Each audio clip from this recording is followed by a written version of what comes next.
What if I told you that right now, sitting inside a publicly accessible database, there are over 36,000 shipping records that accidentally prove one of the oldest prophecies in human history? Not interpreted, not symbolically, literally, geographically, name by name, port by port. I'm not talking about a religious claim. I'm talking about coordinates, ship logs, colonial cargo records that European governments themselves compiled over 400 years and never meant to be read the way we're about to read them today. Here's what most people don't know. Before Africa was carved up into countries we recognize today, before Ghana, Nigeria, Benin, Angola, that coastline had different names, names that appear in ancient texts, names tied to specific peoples, specific territories, specific bloodlines. And when historians began digitizing every single slave ship voyage ever recorded, they built something they called the Transatlantic Slave Trade Database. 36,000 voyages, 12 million people, every port of departure logged, every port of arrival documented. What nobody expected is that when you lay those departure ports on top of ancient territorial maps from texts that predate European colonialism by over 1,000 years, the match is almost perfect. So today, we're not going to talk about just one group. We're going to talk about all 12. Stay with me, because by the end of this video, you are going to look at a map of West Africa and never see it the same way again. If you've been following this channel, you already know what we covered before. Portugal made contact with the West African coast in the 1400s, and what they found there, they didn't just trade with, they documented. Their own scribes, their own cartographers, their own clergy. They wrote down what the people called themselves. They wrote down what the land was called. They drew it on maps. One of those maps, and I've shown this in a previous video, labeled a coastal region of West Africa as Judah, sometimes spelled Jada, sometimes Ouida. The people living there were called by names that traced back to a Semitic-speaking culture. Now here's where the story got complicated. Over the next 3 centuries, a massive transformation happened in Europe. The identity of Israelite or Hebrew was slowly transferred, culturally, politically, theologically, to groups of people in Eastern Europe and the Middle East who had converted to those religious traditions centuries earlier. This is a documented historical process. Historians like Arthur Koestler wrote entire books about it. We are not here to argue that debate today. What we are here to do is ask a question that nobody seems to be asking. If Judah was on the West African coast, and we've established that, then what happened to the other 11 territories? Because here's what you need to understand about ancient Israelite civilization. It was never just one tribe. There were 12, and according to their own texts, each one had a specific geographic assignment, a specific land, a specific portion of the world. So if Judah was in West Africa, where was Benjamin? Where was Simeon? Where was Ephraim? That is the question we are answering today, and the answer comes not from a religious text, it comes from a colonial shipping database. Let me show you how this works. Here's something most Western Bible readers don't know. The Ethiopian Orthodox Church has used a version of Scripture for over 1,700 years that includes texts not found in the standard Protestant or Catholic Bible. One of those texts is called the Book of Jubilees. It's also sometimes called the Little Genesis. The Book of Jubilees is not a fringe document. It was found among the Dead Sea Scrolls. It is considered one of the most important surviving texts of Second Temple Judaism. Scholars date its composition to somewhere between the 3rd and 1st century BCE, making it older than most of the New Testament. And chapters 8 and 9 of that book do something extraordinary. They lay out a detailed geographic division of the known world and assign specific regions to the descendants of Noah, and within those descendants to specific tribal lines that later tradition associates with the 12 tribes. Let me give you some specific examples. The territory associated with Judah in ancient geographic tradition aligns with the Bight of Benin and the coastal region that Portuguese maps labeled Judah or Weda. We covered this. Established. The territory associated with Benjamin sits just east of that, along what colonial records called the Slave Coast, stretching into what is now southeastern Benin and western Nigeria. The territory associated with Levi aligns with regions around the Bight of Benin proper, the area known in slave trade records as the primary loading zone for that stretch of coastline. And the territories of Ephraim and Manasseh, the two sons of Joseph, align with regions further south along the Central African coast, including areas around modern-day Angola and the Congo River Basin. Now I want to pause here and be clear about something, because I know some of you are already typing in the comments. We are not claiming that every single person taken from West Africa belonged to a specific biblical tribe. We are not claiming this is settled history. What we are doing is laying out a hypothesis, a historical and geographic hypothesis, and asking whether the data supports it. And the data is interesting, very interesting. What do you think? Does the geographic alignment feel like coincidence to you? Drop your answer in the comments below. This is the part where we open the database. The Slave Voyages Transatlantic Slave Trade Database is publicly available. It was built by a consortium of universities, including Emory, Harvard, and institutions across Europe. It is the most comprehensive historical record of the transatlantic slave trade ever compiled. Over 36,000 documented voyages, each voyage tagged with a port of departure, a port of arrival, estimated captives, and dates. It was built to document a tragedy. It was honored to the memory of millions of people. And today, we're going to read it through a different lens. Let's start with Weda. The port historically called Weda, later renamed Ouidah after the 1884 Berlin Conference, which we'll talk about in a moment, was one of the single busiest slave trade departure points on the entire African coast. Tens of thousands of people were shipped from this port across the Atlantic. Where did they go? A significant portion went to Jamaica, to Barbados, to the British Caribbean colonies. Now go back to the ancient territorial maps. The region of Waidah sits within the coastal zone that historical and geographic tradition associated with the territory of Benjamin, the tribe immediately adjacent to Judah in the east. Coincidence? Maybe, but let's keep going. The port of Bonny, located in the Niger Delta. Today, we call it in modern Nigeria, near the city of Port Harcourt. In the transatlantic database, Bonny is listed as one of the largest departure points in all of Africa, and the primary destination for enslaved people departing from Bonny? Brazil, specifically the Brazilian states of Bahia and Pernambuco. Now, look at the ancient geographic assignment again. The region of the Niger Delta and the surrounding coastal zone aligns in the Jubilees framework with the tribal zone of Simeon, the second son of Jacob, and the tribe of Simeon, in ancient tradition, is associated with a people who would be scattered and dispersed even among their own brothers. Are you starting to see the pattern? Let's go further south. The port of Luanda, Angola, one of the largest slave trade ports in all of human history. Millions of people departed from this single location over the course of 3 centuries. The primary destination from Luanda? The Spanish Caribbean, Cuba, Puerto Rico, parts of Mexico and Peru. And the ancient territorial alignment? The region around the Congo River Basin and the Angolan coast is associated in the Jubilees framework with the tribal zone of Ephraim, the son of Joseph, who in ancient prophecy was described as becoming a multitude of nations. Ephraim, a multitude of nations, scattered across Cuba, Puerto Rico, the Spanish Main, the Viceroyalty of Peru. Now, here's the question I want you to sit with.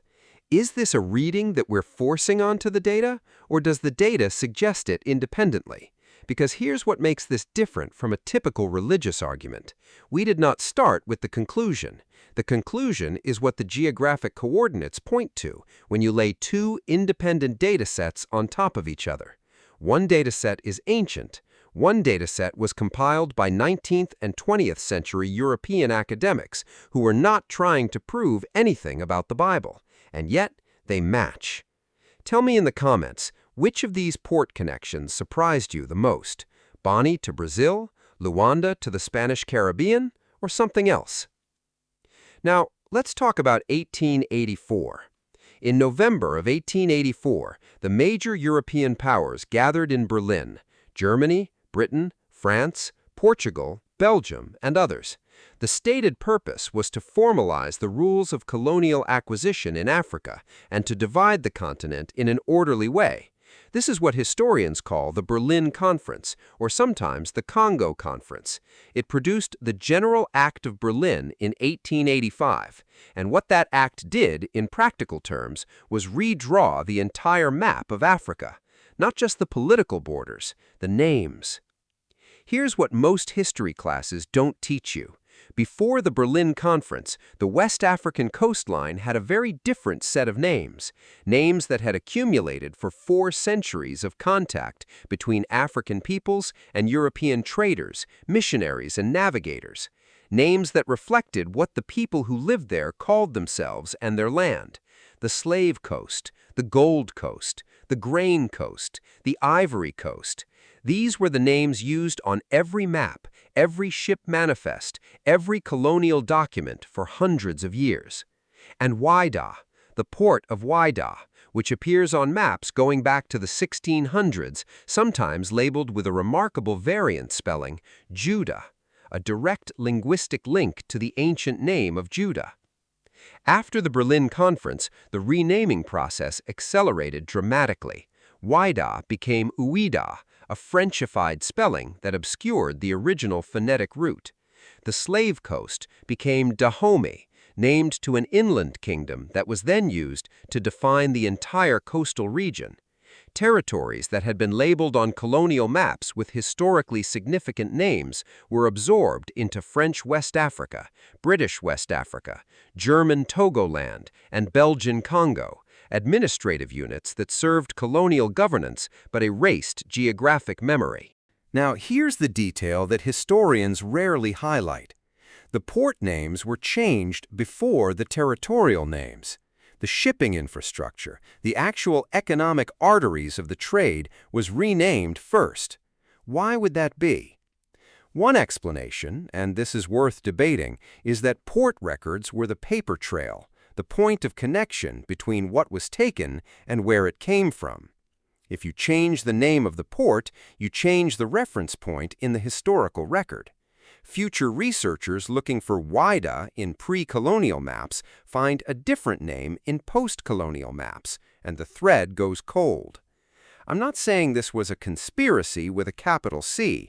Colonial administrators had many practical reasons for standardizing place names: linguistic convenience, bureaucratic efficiency, alignment with local political powers. But the effect, whatever the intention, was the systematic erasure of the geographic vocabulary that connected the West African coast to its pre-colonial identity. The maps from the 1600s said Judah. The shipping records from the same era logged departures from Whydah. The people being shipped were sometimes listed by the names Europeans gave to their ethnic groups, names that, in many cases, trace back to root words in Semitic languages. This is not invented. These are the primary source documents. Go look at them.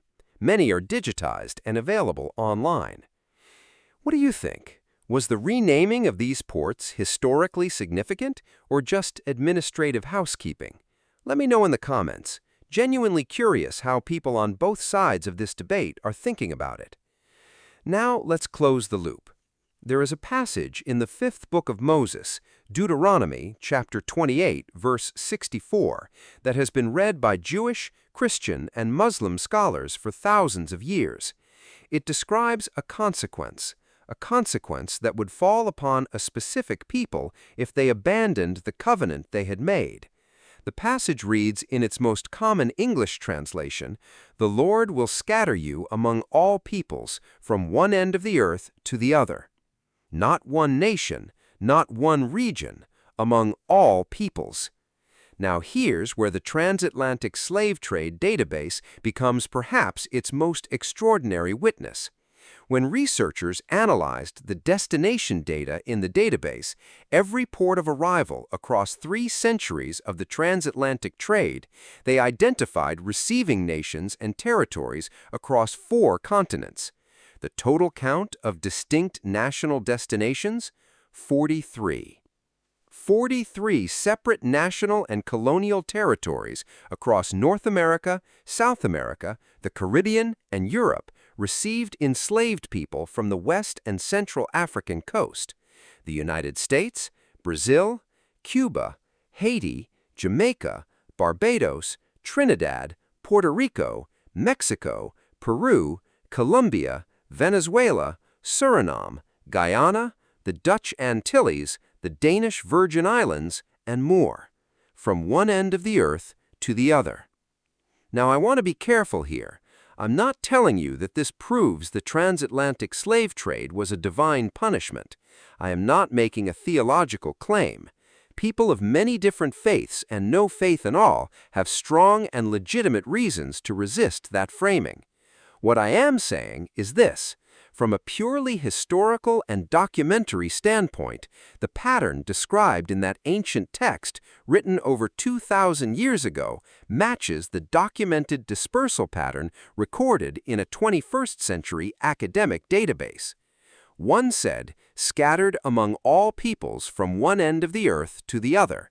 The other counted 43 nations across 4 continents. How you interpret that is up to you. That's the honest position. That's what this channel is about, presenting the evidence and letting you think.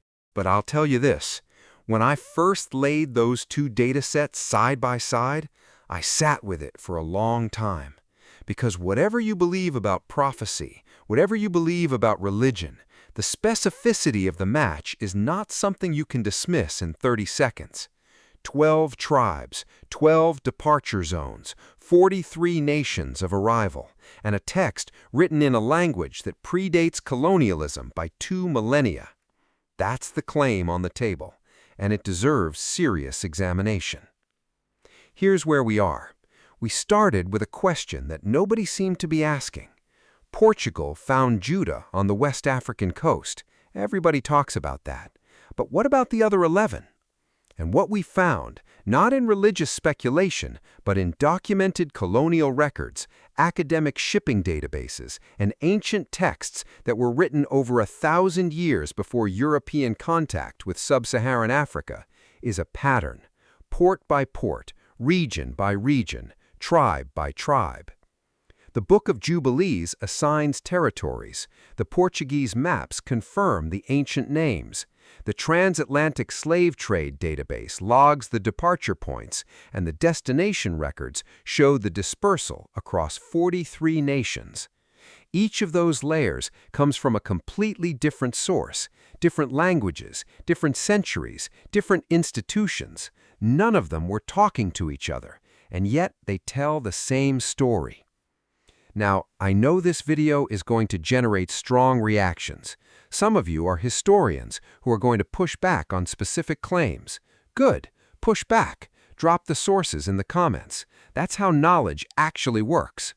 Some of you are going to feel like this is confirming something you already sensed was true. That's valid too.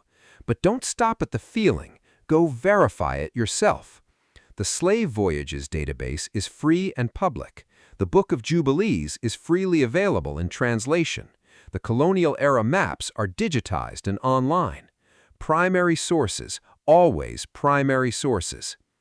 Some of you are going to fall somewhere in the middle, fascinated, unsure, wanting to know more. That is exactly where intellectual honesty lives. Stay there as long as you need to. History is not finished. The story of the African diaspora is not finished. The questions about who these people were before they were taken, before they were renamed, before their ports were renamed, before their territories were absorbed into colonial administrative units, those questions are not settled. And questions that are not settled deserve to be asked out loud. If this video gave you something to think about, share it with someone who studies history. Share it with someone who doesn't. Let the conversation happen. Subscribe if you want to keep going, because the next chapter goes deeper. We're going to look at the linguistic evidence, the actual words, the root sounds, the naming patterns that survived in the cultures of the diaspora across those 43 nations. The evidence is still there. It never went anywhere. It was just waiting to be read.